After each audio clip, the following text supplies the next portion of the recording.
40 or 50 years ago. Yeah. Yeah, there you go. Like, look at that thing. If you'd be like, they're coming. Oh, my God, they're coming.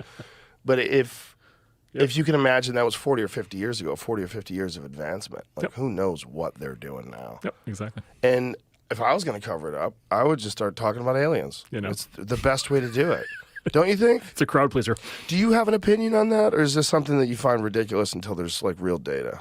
I like living in a world where there are unknowns.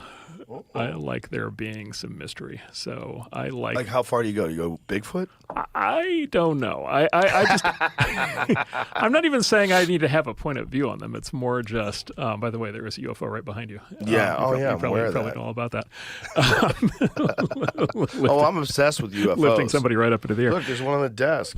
That's the model of the Bob Lazar craft that he worked on supposedly at Area 51. There we go. Looks familiar. Look, I want there to be mystery, right? I want there to be unknowns. Like living in a world where everything is settled, quote unquote settled. No. Let's have some mystery. I don't even know if I really want to know. Really? It's like I don't know. Oh, I think if you know, that's just the tip of the iceberg of the mystery. I think knowing that aliens do exist is just the beginning. Yeah. Like, okay, did they engineer us? Uh-huh. When did they start visiting? Mm-hmm. Are the stories from the Bhagavad Gita, is that about UFOs? Mm-hmm. Have they been here the whole time? Yeah. Have they been here the whole time? Did they come every now and then and make sure we don't blow ourselves up? Like, what's the purpose? Yep, exactly. Yeah. Okay, I'm in favor of Come on, man. Right, you want to know? Okay, all right, I'm in. If anybody's going to know, you're going to know. So I'm going to call you. So Elon says this. Elon says he hasn't seen anything. Yeah, I'm super suspicious when he says that. Super suspicious that they haven't told him, or that he's maybe playing a little hide the ball. If I was him, I'd play hide the ball. Yeah. If I'm running SpaceX, I'm working with NASA, and I already got in trouble smoking weed on a Joe Rogan Experience. I would fucking play ball. Let's play ball. Aliens, I have no evidence. No idea. They sure are subtle. Yep. That's what he says. They sure are subtle. It depends on who you are. If you're one of those people that's seen those things, if you're like Commander David Fravor, or if you're Ryan Graves. You know the Ryan Graves story? No.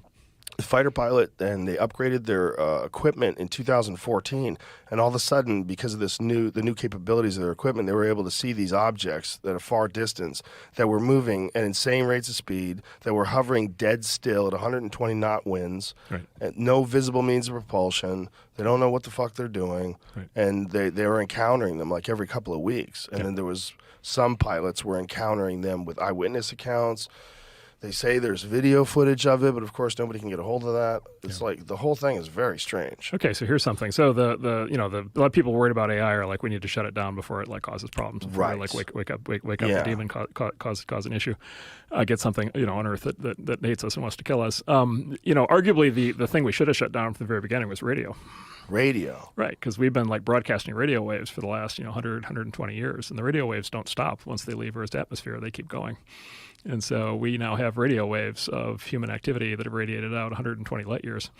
Is that bad? Well, depends. Are there hostile aliens within 120 light years? And so maybe that was the original sin. And then of course television made that problem much worse.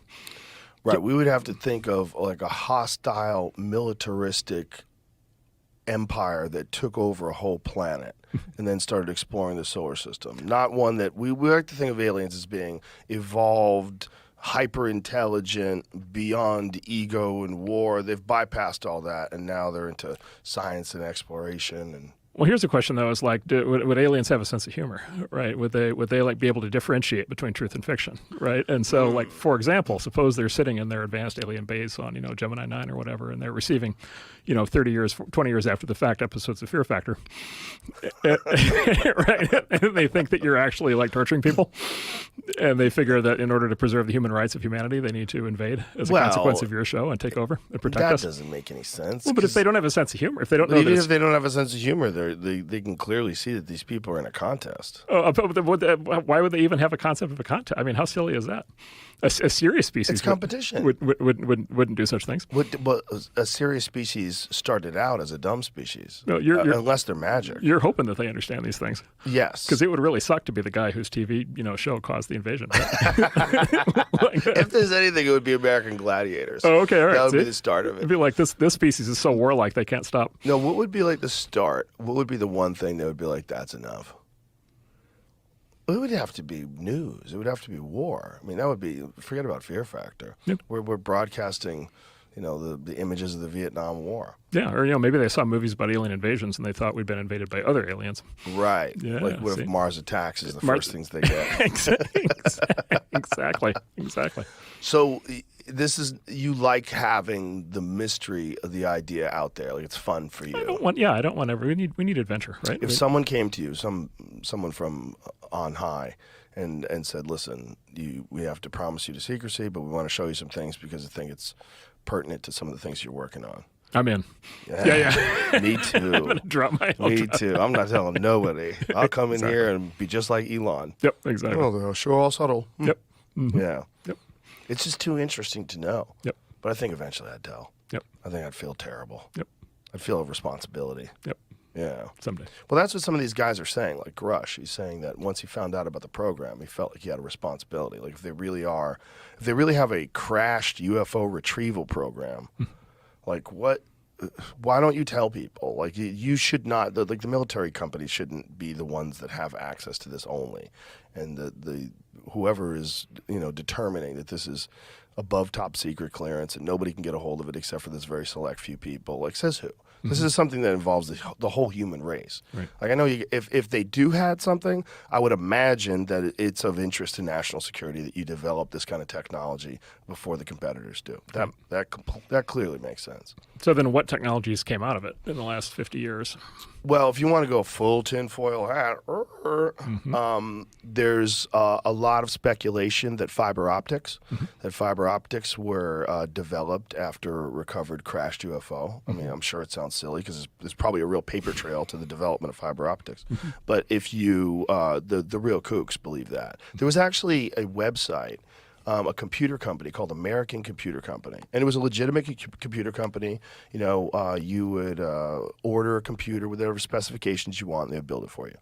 But they had a whole section of their website that was dedicated to crashed retrieval of UFOs and the development of various technologies. And they had like this tracing back to Bell Labs and why the military base was outside of Bell Labs when it was so far from New York City that it was really just about protecting the lab because they were working with these top secret materials that they had recovered from Roswell. Don't you think it'd be more like trans fats, though? What's that? Trans fats. What or about trans fats? Reality TV.